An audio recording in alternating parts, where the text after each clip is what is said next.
नमस्कार students, exams close है। आप सभी क्वेश्चन के आंसर को जानते होंगे, लेकिन क्वेश्चन ये है कि कम समय में उसको कैसे बनावे, इसलिए प्रैक्टिस तो करनी होगी। कभी भी इस पॉइंट पर ध्यान नहीं देना कि ये इजी है, आराम से निकल जाएगा। किसी भी क्वेश्चन को इजी वे में नहीं लेना। 2-3 क्वेश्चन मैंने आज चुना है जो कि एग्जामिनेशन में आया हुआ है। ये क्वेश्चन बिल्कुल आसान है, मैं जानता हूँ अच्छी तरह से कि आप सभी इसका आंसर जानते हैं। एक रिवीजन है ये, उसको देखिए। और इस तरह के क्वेश्चन अक्सर स्टूडेंट को गलती करवा देते हैं। ओवर कॉन्फिडेंस की वजह से वो गलती करते हैं। देखिए, जो क्वेश्चन मैंने लिख के रखा है उसको देखिए। क्वेश्चन नंबर 1,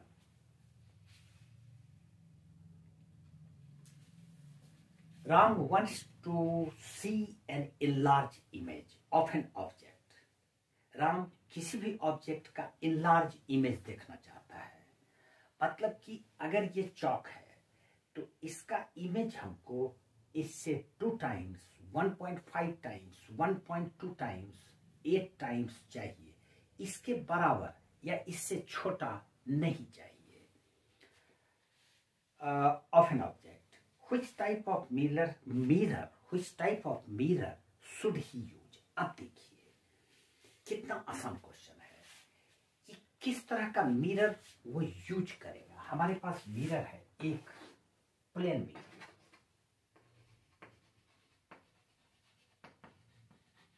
दूसरा कॉन्केव मिरर, और तीसरा है कॉन्वेक्स मिरर। और भी कई मिरर्स हैं, लेकिन जो मुझे पढ़ना है, जो हम लोगों को पढ़ना है, वो यही 3 है। अब रामू किसी भी ऑब्जेक्ट का इनलार्ज इमेज चाहता है, तो इसके प्रॉपर्टीज को, image form by these mirrors के प्रॉपर्टीज को आप अच्छी तरह से जब तक याद नहीं रखेंगे, ये क्वेश्चन गलत हो जाएगा।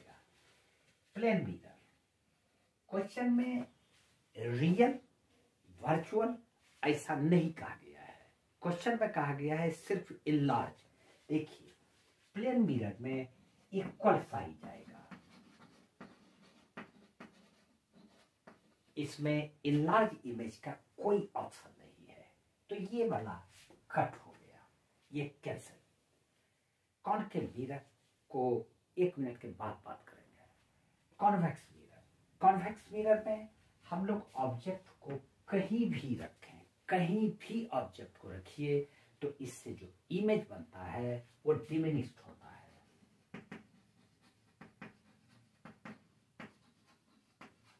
यानी कि छोटा होता है।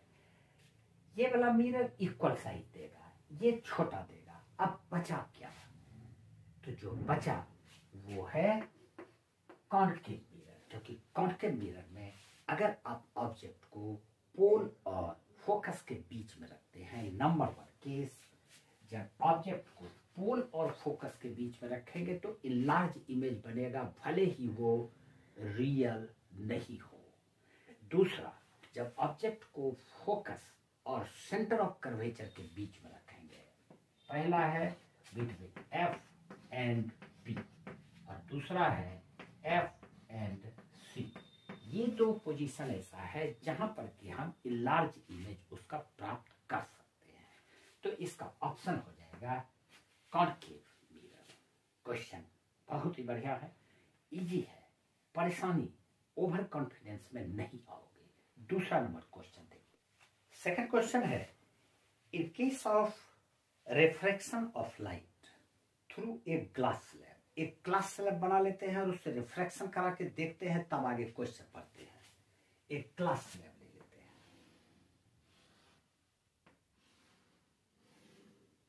ये ग्लास स्लैब मान लिया। यहां पर एक इंसिडेंट रे इस तरह से आया, एक नॉर्मल यहां पर डाल दिया और इस तरह से ये नॉर्मल की तरफ बेंट कर गया। रेयर से डेंसर में आ रहा है, ये एयर है, क्लास है। उसके बाद यहाँ पर एक नॉर्मल फिर डाल दिया तो ये इस तरह से रिफ्रैक्ट कर जाएगा। ये इमर्जेंट रे है, इसका नाम है इमर्जेंट।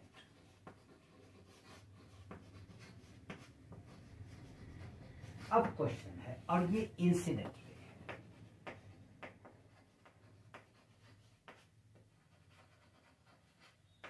ये वाला इंसिडेंट रे, ये इमर्जेंट रे। अब क्वेश्चन ये है, direction of emergent ray, direction of emergent ray with respect to incident ray, with respect to incident ray, दोनों का डायरेक्शन क्या है। यहाँ पर आपने पढ़ा है, इसको अगर प्रोड्यूस कर दिया जाए तो ये दोनों एक दूसरे के पैरेलल हो जाता है। इंसिडेंट रे और इमर्जेंट रे दोनों पैरेलल हो जाता है। ये ऑप्शनल क्वेश्चन है, इसका ऑप्शन मैंने लिखा नहीं था, लेकिन इसको समझिए कि इंसिडेंट रे और इमर्जेंट रे ग्लास स्लैब से रिफ्रैक्शन के बाद दोनों पैरेलल हो जाता है, और इस दोनों के बीच का जो डिस्प्लेसमेंट है, डिस्टेंस है, उसको हम लोग लेटरल डिस्प्लेसमेंट बोलते हैं। ठीक, एक और क्वेश्चन है, उस पर देखिए। ये क्वेश्चन मैंने शॉर्ट वीडियो में इसका एक पार्ट बताया है, आज इसके डिटेल्स को देखिए आप लोग। Two thin lenses of power plus 2.0 dioptre, ये क्वेश्चन नंबर 3 है।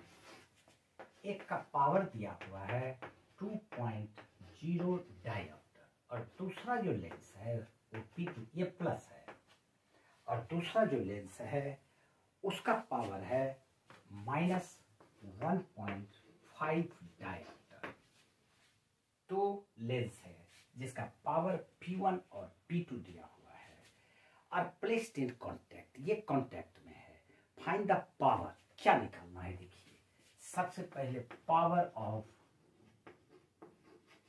कॉम्बिनेशन,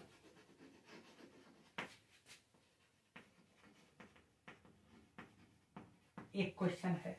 दूसरा है nature of combination, nature of combination,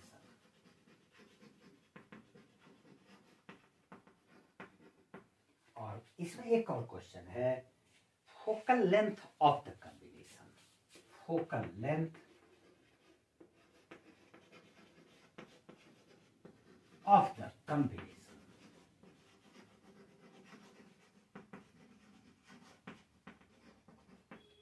ये 3 क्वेश्चन है इसमें।